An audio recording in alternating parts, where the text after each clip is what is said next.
एक साधारण मध्यम वर्गीय परिवार में पैदा हुए मनमोहन सिंह अपनी सादगी, विनम्रता और ईमानदारी के लिए जाने जाते हैं। इनकी योजनाओं की वजह से इन्हें 1971 में वाणिज्य मंत्रालय में आर्थिक सलाहकार नियुक्त किया गया। इसके तुरंत बाद 1992 में ही मुख्य आर्थिक सलाहकार बना दिया गया। डॉक्टर सिंह ने देश में अनेक महत्वपूर्ण सरकारी ओहदों को संभाला। वे वित्त सचिव, योजना आयोग के उपाध्यक्ष, भारतीय रिजर्व बैंक के गवर्नर, प्रधानमंत्री के सलाहकार, विश्वविद्यालय अनुदान आयोग के अध्यक्ष के रूप में काम कर चुके हैं। 1991 से 1996 तक नरसिम्हा राव सरकार में वे वित्त मंत्री भी रहे। उन्हें भारत के आर्थिक सुधारों का प्रणेता भी माना जाता है। तो आइए इनके बारे में ही विस्तार से चर्चा करते हैं। डॉक्टर सिंह का जन्म गुरमुख सिंह और अमृत कौर के घर 26 सितंबर 1932 को सिख परिवार पंजाब, जो उस समय पाकिस्तान में था, में हुआ था। जब वे बहुत छोटे थे तब उन्होंने अपनी मां को खो दिया। उन्हें उनकी नानी ने पाला, जिनसे वो बहुत प्यार करते थे। उनके 9 भाई और भी हैं। भारत में विभाजन के बाद उनका परिवार भारत से अमृतसर चला गया, जहां उन्होंने हिंदू कॉलेज में अध्ययन किया। डॉक्टर सिंह ने 1948 में पंजाब विश्वविद्यालय से अपनी मैट्रिकुलेशन की परीक्षा उत्तीर्ण की। उन्होंने अपनी उच्च शिक्षा इंग्लैंड के कैम्ब्रिज विश्वविद्यालय से पूरी की। यहाँ उन्होंने 1957 में अर्थशास्त्र में प्रथम श्रेणी में स्नातक की डिग्री हासिल की। 1962 में ऑक्सफोर्ड यूनिवर्सिटी के नफील्ड कॉलेज से अर्थशास्त्र में उन्होंने डीफिल किया। अब बात करते हैं डॉक्टर सिंह के राजनीतिक जीवन की। सिंह पहले पंजाब यूनिवर्सिटी और बाद में दिल्ली स्कूल ऑफ इकोनॉमिक्स के प्रोफेसर के पद पर थे। 1971 में मनमोहन सिंह भारत सरकार की कॉमर्स मिनिस्ट्री में आर्थिक सलाहकार के तौर पर शामिल हुए। 1972 में मनमोहन सिंह वित्तीय मंत्रालय के चीफ इकोनॉमिस्ट एडवाइजर बन गए। अन्य जिन पदों पर वे रहे वे हैं मित्र मंत्रालय में सचिव, योजना आयोग के उपाध्यक्ष, भारतीय रिजर्व बैंक के गवर्नर, प्रधानमंत्री के सलाहकार और विश्वविद्यालय अनुदान आयोग के अध्यक्ष। मनमोहन सिंह 1991 से राज्यसभा के सदस्य हैं। 1998 से 2004 में वह राज्यसभा में विपक्ष के नेता थे। 1985 में राजीव गांधी के शासनकाल में मनमोहन सिंह को भारतीय योजना आयोग का उपाध्यक्ष नियुक्त किया गया। इस पद पर उन्होंने निरंतर 5 वर्षों तक कार्य किया। 1990 में जब प्रधानमंत्री के आर्थिक सलाहकार वो बने तो पीवी नरसिम्हा राव प्रधानमंत्री बने। उन्होंने मनमोहन सिंह को 1991 में अपने मंत्रिमंडल में शामिल होने को कहा और वित्त मंत्रालय का स्वतंत्र प्रभार सौंपा। इस समय डॉक्टर सिंह न तो लोकसभा और न ही राज्यसभा के सांसद थे, लेकिन संवैधानिक व्यवस्था के अनुसार सरकार के मंत्री को संसद का सदस्य होना आवश्यक होता है, इसलिए उन्हें 1991 में असम से राज्यसभा के लिए चुना गया। मनमोहन सिंह ने आर्थिक उदारीकरण के बिल के रूप में प्रस्तुत किया और भारतीय अर्थव्यवस्था को विश्व बाजार के साथ जोड़ दिया। डॉक्टर मनमोहन सिंह ने आयात और निर्यात को भी सरल बनाया। लाइसेंस एंड परमिट अब गुजरे जमाने की बातें होने लगी। निजी पूंजी को उत्साहित करके बीमार तथा घाटे में चलने वाले सार्वजनिक उपक्रमों को सुधारने की नीतियां भी उन्होंने विकसित की। नई अर्थव्यवस्था जब घुटनों पर चली गई तब पीवी नरसिम्हा राव को भी इसकी आलोचना का शिकार होना पड़ा। विपक्ष उन्हें नए आर्थिक प्रयोगों से सावधान कर रहा था, लेकिन राव को मनमोहन सिंह पर पूरा यकीन था। मात्र 2 वर्ष बाद ही आलोचकों के मुंह बंद हो गए और उनकी आंखें फैल गई जब भारत आगे बढ़ने लगा।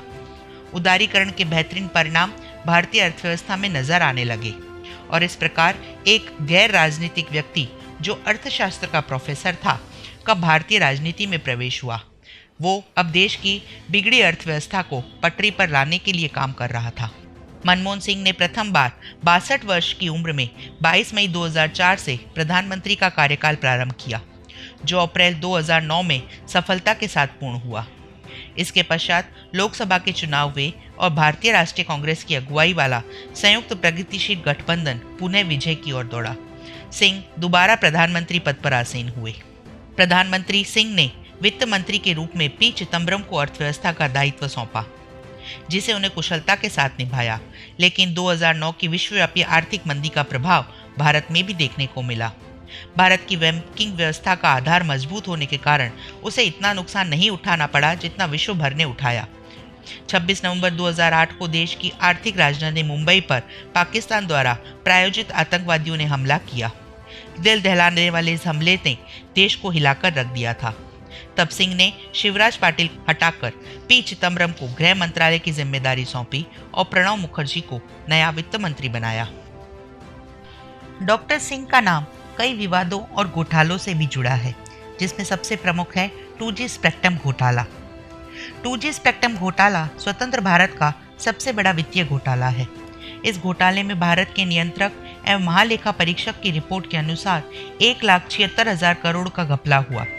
इस घोटाले में विपक्ष ने भारी दबाव के चलते मनमोहन सरकार के संचार मंत्री ए राजा को न केवल अपने पद से इस्तीफा देना पड़ा, अपितु जेल भी जाना पड़ा।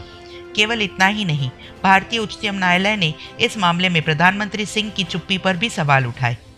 इसके अतिरिक्त 2G स्पेक्ट्रम आवेदन को लेकर संचार मंत्री ए राजा की नियुक्ति के लिए हुई पैरवी के संबंध में नीरा राडिया, पत्रकारों, नेताओं और उद्योगपतियों की जानकारी और बातचीत को भी सरकार कटघरे में लाने के लिए जिम्मेदार मानी गई। दूसरा सबसे विवादित घोटाला है कोयला आवंटन घोटाला। मनमोहन सिंह के कार्यकाल में देश में कोयला आवंटन के नाम पर करीब 26 लाख करोड़ रुपए की लूट हुई और सारा कुछ प्रधानमंत्री की देखभाल में हुआ, ऐसा काफी लोगों का मानना है। क्यों? क्योंकि यह मंत्रालय उस समय सिंह के अंदर ही था। इस महाघोटाले में कोयले का कैपिटल ब्लॉक सबसे बड़ा कारण है, जिसमें निजी क्षेत्र को अपनी मर्जी के अनुसार ब्लॉक आवंटित कर दिया गया था। इस कैपिटल ब्लॉक नीति का फायदा Hindalco, JP power, Jindal power, JVK power और एसआर जैसी कंपनियों ने जोरदार तरीके से उठाया। यह नीति खुद मनमोहन सिंह के दिमाग की ही उपज थी, इसलिए उनका नाम इस घोटाले में आना जाहिर था। लेकिन सिंह इन सब से बाहर निकल आए, लेकिन उनकी आलोचना तो बहुत हुई थी। डॉक्टर मनमोहन सिंह को सरकार में रहते हुए सार्वजनिक जीवन में अनेक पुरस्कार और सम्मान मिल चुके हैं। 1997 में उन्हें पद्म विभूषण से सम्मानित किया गया था। उसके अलावा जो अन्य पुरस्कार हैं वो इस प्रकार हैं। 1993 और 94 का Asiamoney award for finance minister of the year का अवार्ड, 1994 का ही Euromoney award for the finance minister of the year उन्हें मिल चुका है। 1995 में इंडियन साइंस कांग्रेस का जवाहरलाल नेहरू पुरस्कार भी उनके नाम है। 2002 में उन्हें सर्वश्रेष्ठ सांसद के रूप में भी चुना गया। उन्हें विपक्ष ने चाहे साइलेंट प्राइम मिनिस्टर या एक्सीडेंटल प्राइम मिनिस्टर क्यों ना कहा गया हो, पर यह सच बात है दोस्तों कि भारतीय अर्थव्यवस्था को उदारीकरण की भेंट देने वाले डॉक्टर मनमोहन सिंह का जीवन चरित्र सभी पीढ़ी के लिए प्रेरणादायी है।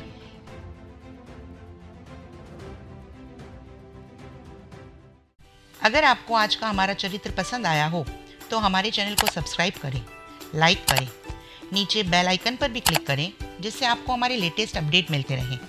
आपके सुझाव हमें कमेंट बॉक्स में लिखें ताकि हम हमारे चैनल को बेहतर से बेहतरीन बना सकें। तो दोस्तों, फिर मिलते हैं अगली कड़ी में नए जीवन चरित्र के साथ। तब तक आप सब स्वस्थ रहें, व्यस्त रहें, मस्त रहें। इसी कामना के साथ मुझे यानी लीना को दीजिए विदा। Good bye, sayonara.